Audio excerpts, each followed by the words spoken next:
তো বন্ধুরা, তোমরা কেমন আছো?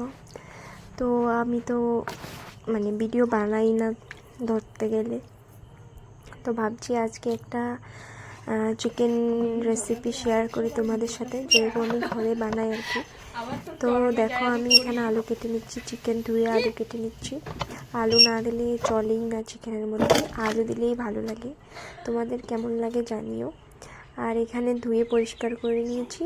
আর তারপর আমি এখানে শিলনোড়ায় বেটে নিচ্ছি, রসুন আদা যেটা যেটা লাগবে বেটে নিচ্ছি।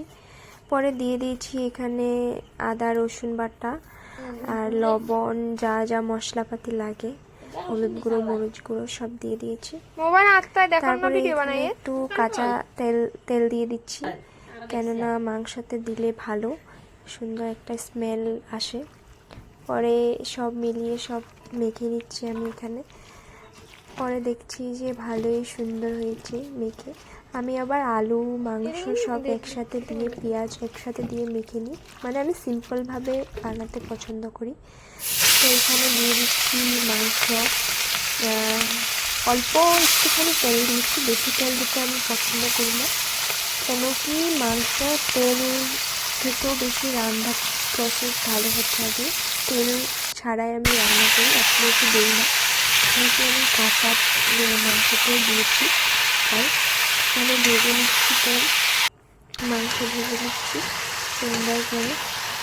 আর এখানে সুন্দর করে আমি ফুটিয়ে নেব মাংসটা, যাতে কষা হয়ে যায়, পুরোপুরি কষা হতে দিচ্ছি। এখানে ঢাকা দিয়ে ঢেকে সুন্দর করে কষে এখানে একটা রসুন দিয়ে দিচ্ছি আর একটু লেবু দিয়ে দিয়েছি, কেন কি মাংসটা ভেঙে না যায় তার জন্য। তারপরে সুন্দর করে লেবু দিয়ে এখানে সুন্দর করে নাড়াচাড়া করে দিচ্ছি, সুন্দর করে মাংসটা যাতে হয়ে যায়। আমি সুন্দরভাবে কষিয়ে নিয়েছি। কষা মাংস খেতে আমার খুবই ভালো লাগে বন্ধুরা, তোমরাও খেয়ে দেখতে পারো। আমি সুন্দর করে কষিয়ে নিয়েছি। তারপরে এখানে সুন্দরভাবে জল দিয়ে দিয়েছি। জল দেওয়ার পরে সুন্দরভাবে টকবক করে ফুটিয়ে নিয়েছি। মাংস এভাবে ফুটিয়ে নিয়ে রান্না করলে বহুত ভালো লাগে খেতে। তারপরে দেখো বন্ধুরা, আমার মাংস হয়ে গেছে। সিম্পল মাংস রান্না কেমন হয়েছে জানিও। ধন্যবাদ সবাই। ভালো